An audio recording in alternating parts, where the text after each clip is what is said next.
My name is Deja Pryor. I go to Whitehaven High School and I play basketball. Okay. Um, all right, Deja. So I know you said this was like one of your real first interviews, but I know me and you personally have talked several times, had live interviews and stuff like that, and the people pretty much know who you are. So we kind of gonna get right to the nitty gritty of what this interview gonna be about. So you said you go to Whitehaven High School, play basketball. What position you play? I play point guard. Point One. guard, okay, okay. Would you consider yourself also to be like a combo guard? I would say yes because I can handle the ball and I can play off the ball too. So the Okay, one and the two. okay, I never play any other position than the one and the two. okay. So which one you would say is your strengths? Like, I play off the ball well. Like I can still get into my shot as the one, but I just play off the ball better. okay, Like somebody else passing it to me and then I just go. kind of coming off a screen, coming off a Yeah, pick or like something like that. that. Okay, okay, cool. So, um, like during your whole time of playing basketball, like have you ever had to bounce like from the one to the two, from the one to the two, like, or was it just majority of you playing like that two guard position, like throughout your basketball career? Pretty much since I started playing basketball, I've been at the one because the schools that I was at, I didn't have someone else to, bring the ball down the floor. There were times where I could play off the ball, like when I was at St. Benedict my freshman year, because we had seniors that were older and experienced, and I was least experienced. So I played off the ball some, but when we got to the region games, I had to play with the ball more because I was growing, and they were, kind of still staying the same. Okay. And I know what you said something about Saint Benedict, in what you just said. So I know a little history. Saint Benedict, your freshman year, leaving Cordova Middle School. Your freshman year at Saint Benedict, you was averaging about 20 points per game, doing playing pretty good. You took a big jump from where you was at middle school. Middle school was a learning experience, and then high school, ninth grade, you get Saint Benedict. It's like, okay, Deja kind of doing her thing. So just from you being at St. Benedict, and then after that, what happened? I tore my ACL the next year, the very next year, the first game of the summer, June 8th, I think. June 8th, 2018. It was in June. I don't remember the exact same date anymore. So there was freshman summer year going into the 10th grade, right? Yep. Okay. And then you had the knee injury here, summertime around June, going to 10th grade. You got the knee injury, summertime, coming off of averaging 20 points per game at St. Benedict. You know for sure. You thinking in your head already, okay, my 10th grade year finna be even better because I understand the game now. I adapted to the speed. Like I know the coaching system. I know the plays. I know the team. 10th grade year about to be a blast. At this moment that you had the knee injury, what's going through your mind?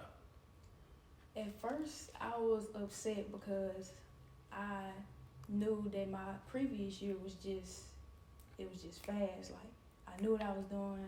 I came out scoring as many points as I wanted to, but then it was like, why me? Because I was doing so good.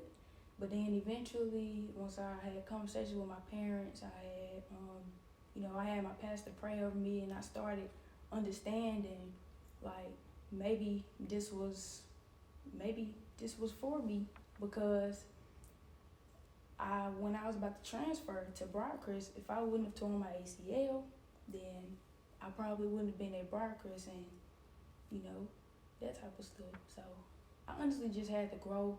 It was more mental than anything. Like I knew I was gonna get back physically. It was just the mental part. Okay. So and with you saying that you knew you was gonna get back physically, mentally, but you had to kind of sharpen up a little bit more mentally. Like how was that process? Like, you going through rehab, you kind of slowly but surely building back physically, but mentally it's like, okay, like let me catch up physically. Like how was that process? Like what did you do to get better overall? The process of overcoming the mental part, I started writing in a notebook my sophomore year, and I was also good at just talking to people and stuff like that about my feelings, but I felt like it was more within myself, and I had to get myself right. Like, it's easy to just go to not as easy for some people, but for me, it's easy to just go to my parents and tell them this, tell them that.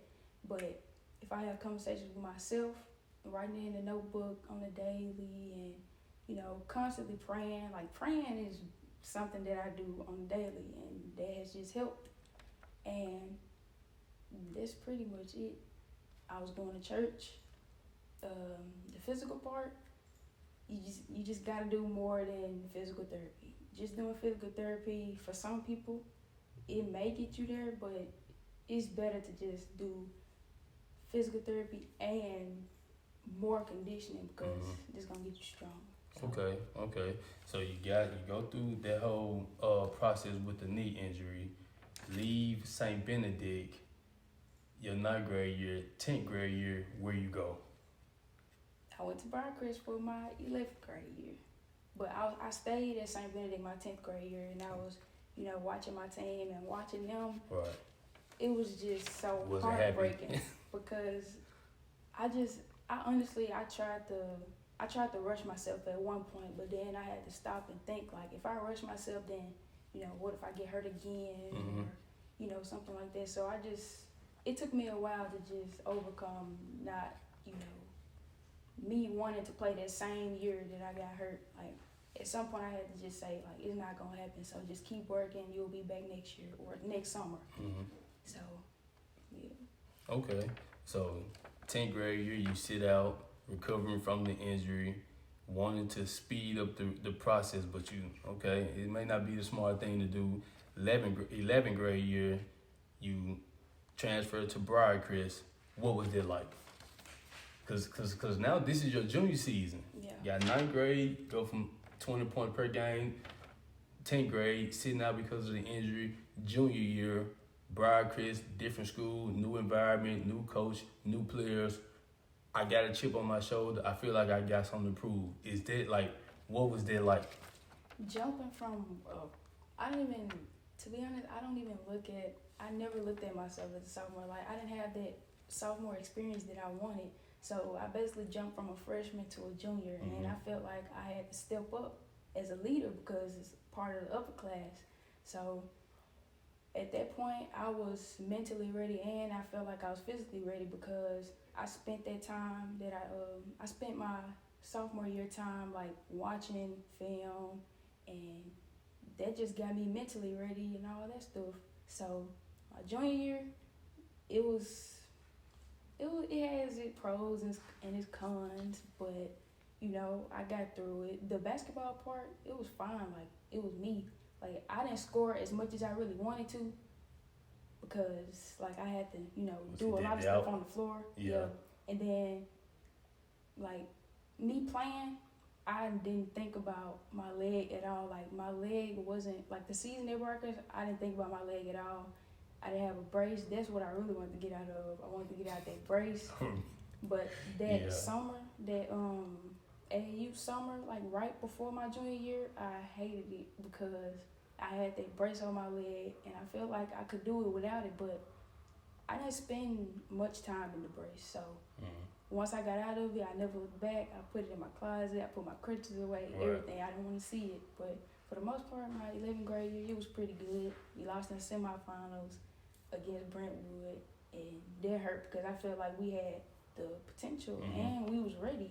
We had big guards, plus like the people that handled the ball, and that's pretty much all we needed. But the 2020 class of pretty much everywhere was good. Right.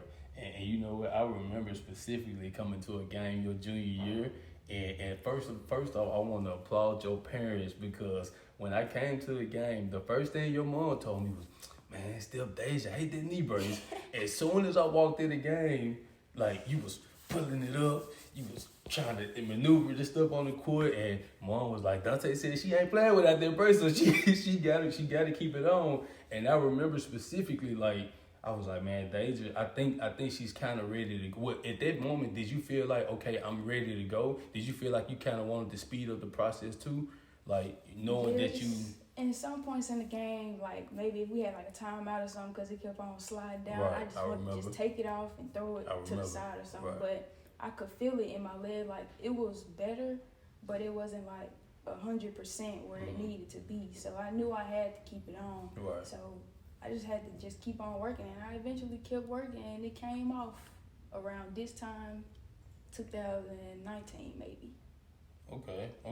So, and then moving forward from your junior year, at any given time, did you ever think, even from 9th grade on up into your junior year, Pryor, Chris, to it is closing out, you know, you get ready to become a senior, at any given time, did you think, man, I should have went the SES route? Did any given time, did you think that, you know, did they cross your mind? Yes, it crossed my mind my junior year because, like, it's fun. SES is fun. There's more competition. Like, in the games, you would never be in a quiet gym in SES. Like, especially at Whitehaven. You know. But I went to support, you know, friends that I had that played in SES. Like, most of the friends I had, all of them played in SES. There was only a couple, maybe like 2 that was in private school route. So, like, now I really wish that I probably would have did better. You know, the injury probably would have still happened, but I probably would have played better and learned more from being in SES basketball. Right, which is kind of, like you said, a more competitive environment. But I know going to private school route did have its pros as well too. Would you say, like, what would you think was the best thing that you got from going to private school route? Going to private school route, I'd say I got more education, more the education part.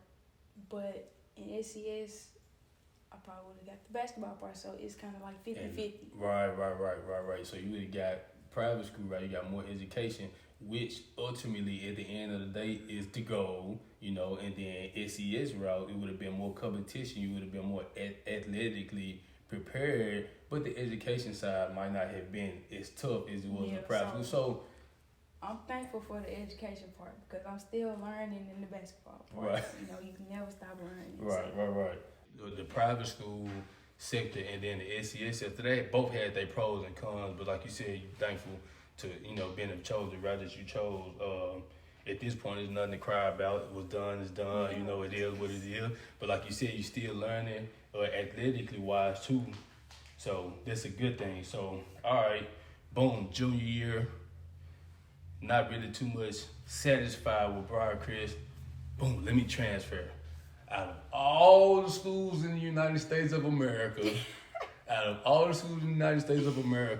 you say, all right, boom. All right, man, let me go to Whitehaven. And I probably had something to do with that too because Miss Pryor was telling me, man, Deja, I think Deja want to transfer off the muscle. I'm like, she need to come to Whitehaven. This is like a long lost sister finally finding her way back home. And so that was good. And I was like, she don't need to go nowhere else. But, you know, I feel like that was good. And transfer to Whitehaven, boom, COVID hit. What the heck is going through your mind now?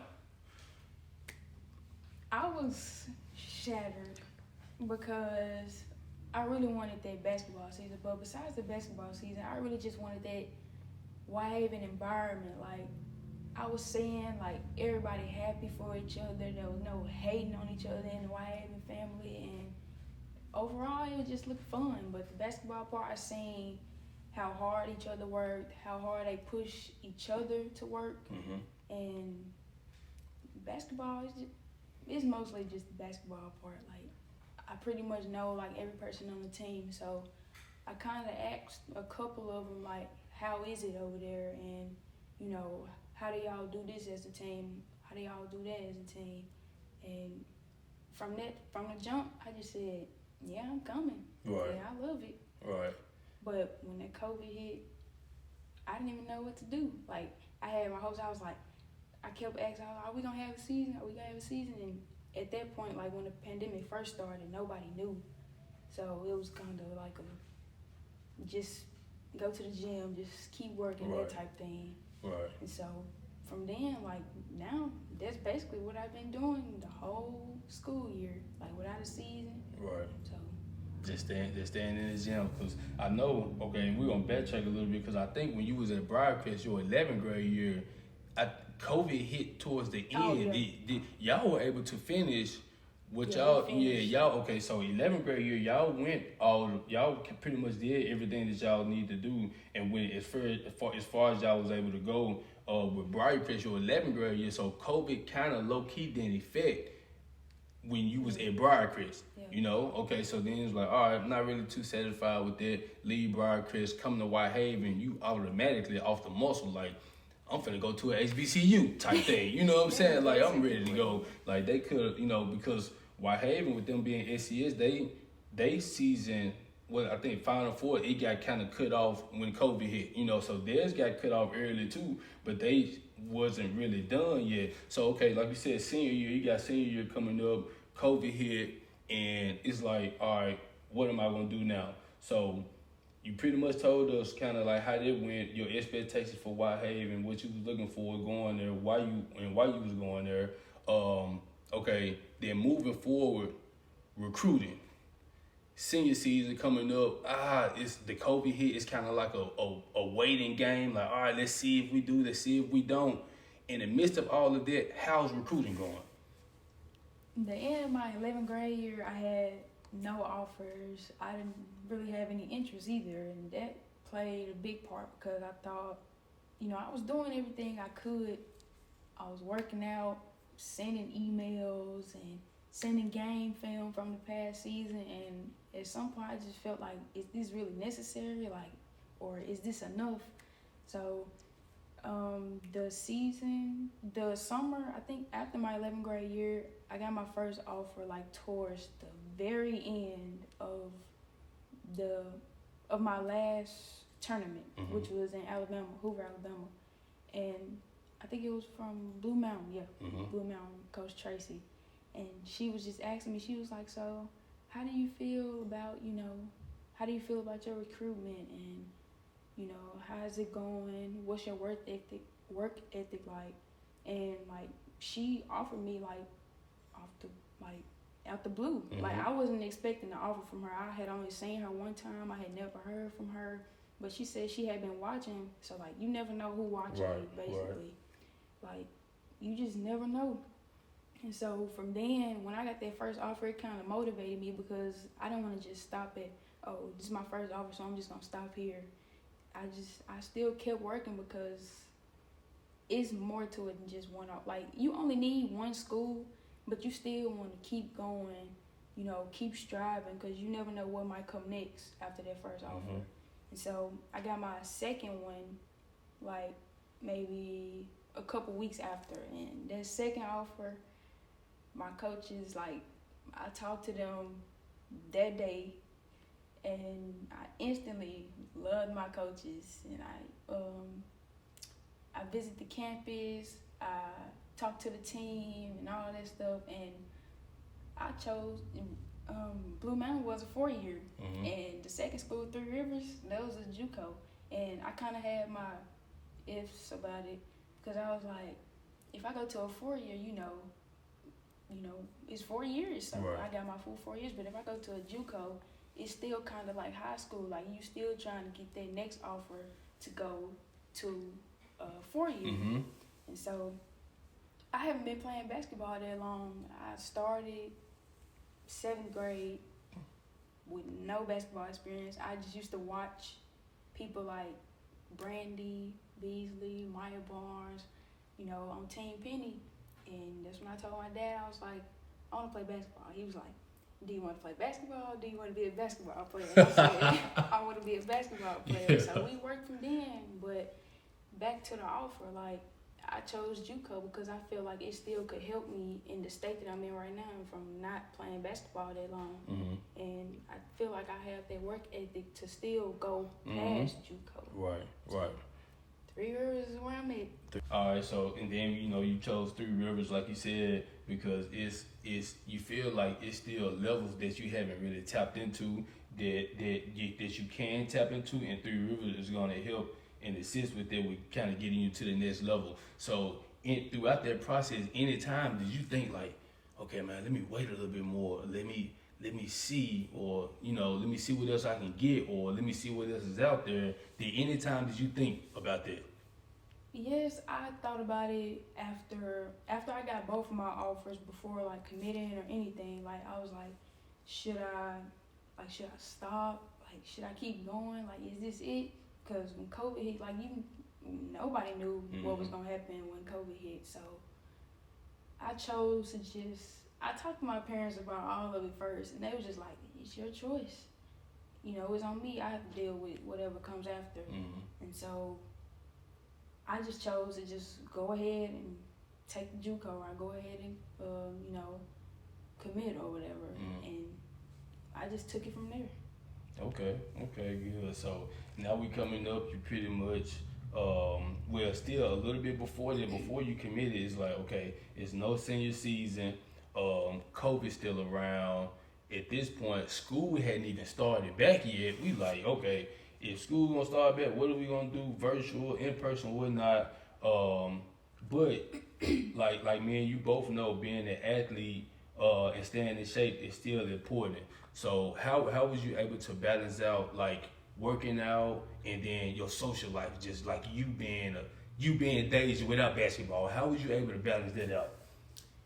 Well, me personally, I have a social life, but I'm kind of to myself. Right. So it's important to me, but it's also not important. When you have to look at it like this, like you can have all the fun you want to, at any given time, but you never know when the basketball part, like it can easily be stripped away from you. Like anything can happen.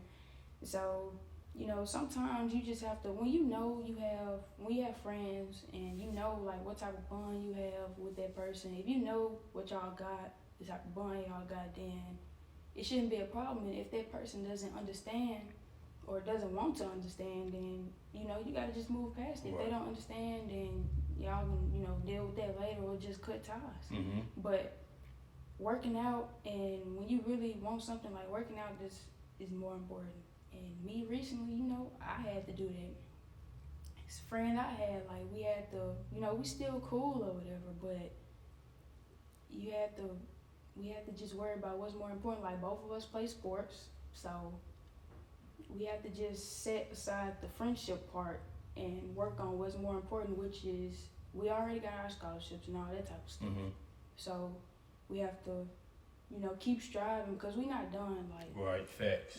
The person that I'm friends with, is 4 year, but I'm 2 year. Either way, we still gotta work, facts, because you can go somewhere after college. So basically, yeah, you honestly just have to. It's gonna hit mentally. Like emotions are gonna be everywhere, but you'll get past it. Like me, I pray a lot. When I don't know what I'm gonna do about something, I pray. I ask God to just help me with my mental, because I don't want to get all riled up. So working out kind of helps too, because like I said, I'm to myself, and working out by myself, having music, it gets me going. But yeah, like you gotta be mature about it. Those were some good golden nuggets, because I think for the most part, especially being just a young teenager, and then wanting to have fun, wanting to experience friends and going out having fun and stuff like that, stuff that you do outside of sports.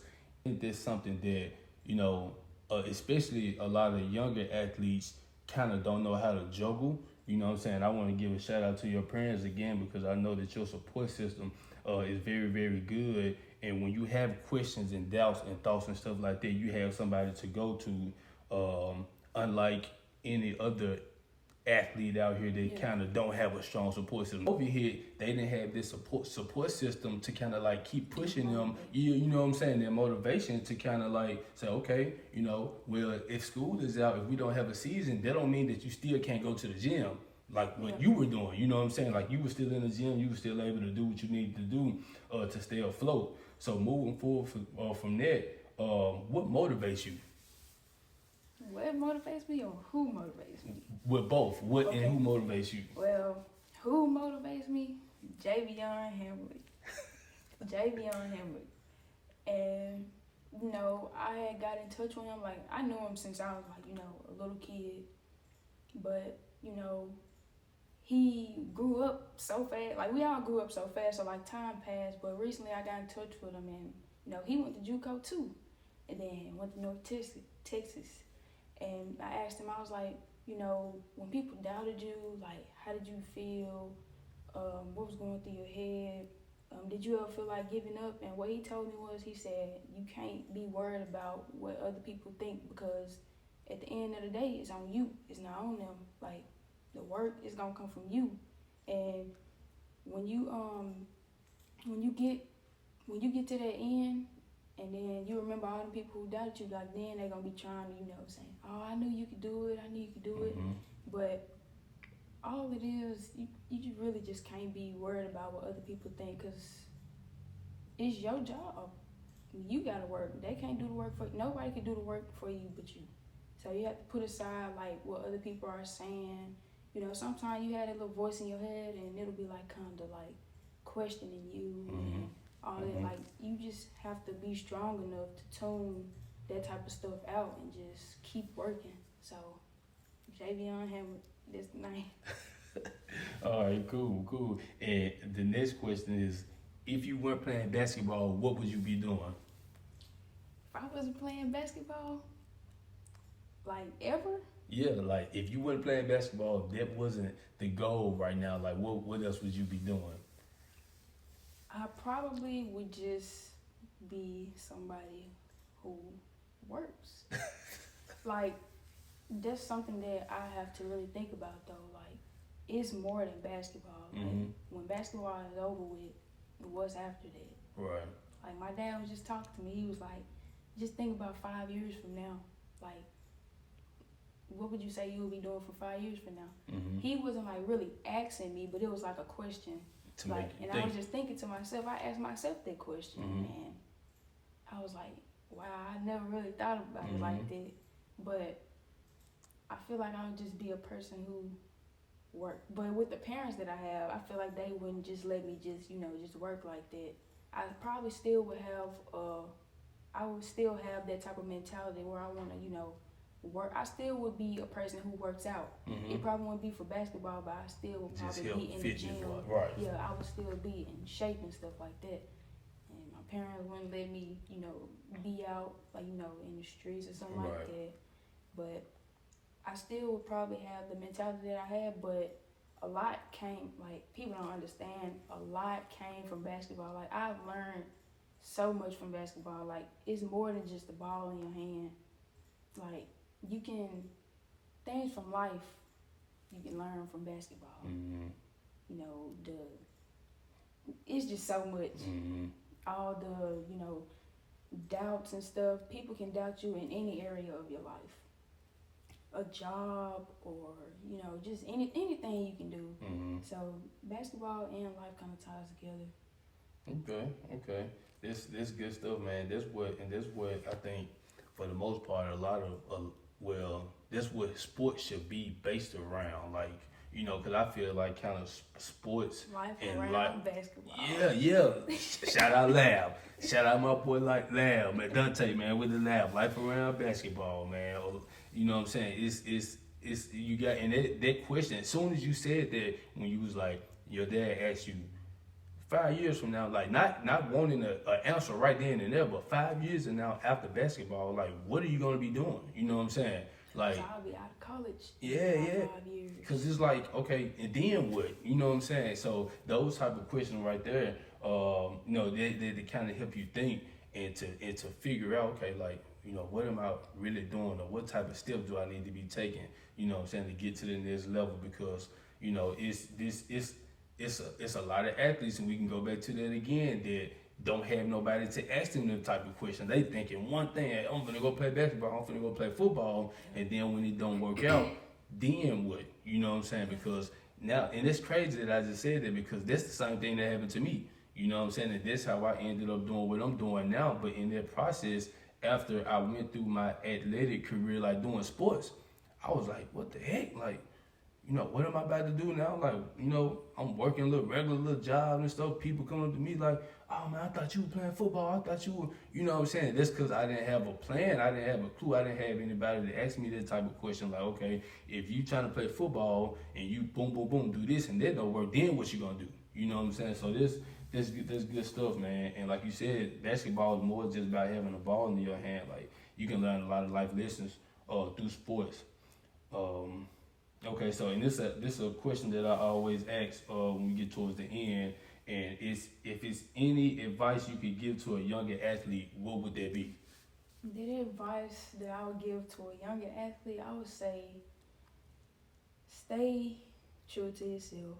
You know, a lot of times life gonna hit you with, you know, life hits you with a lot of things, different questions. You gonna go through many things in life, whether it's like mentally, spiritually, physically. Just like me, like when I got hurt, it made me turn around. Mm-hmm. Like I started thinking about stuff besides basketball. Cause what if I got hurt and that was it? Like I never thought about what would I do after basketball at that time or nothing. So like start early. So start early. And what else? I would say, you know, don't listen to the outsiders, because at the end of the day, it's about what you do. If you keep putting in the effort that you already doing, if you just keep on working, it's gonna eventually, you know, work out for you. And you know, that's pretty much it. I would say just stay true to yourself and just keep working. So, all right, closing out, you want to give any kind of shout outs, thank yous, and anything, this the time to do so now.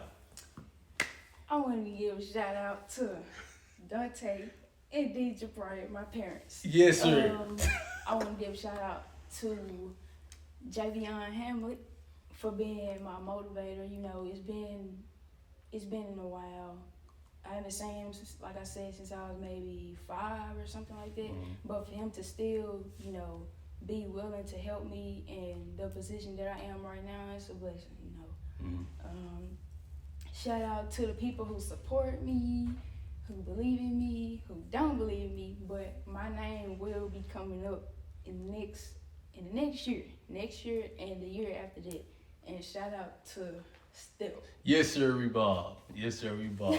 Thank you. I really appreciate it, man. I know this was our first time kind of like sitting down and having like a face-to-face at-home interview. I'm still crying about that live interview we did after you committed. Oh my God. I forgot about Oh man, I'm still sick about that because I think that one was really good. But this one right here, it was good too. So thank you again, Deja. We out.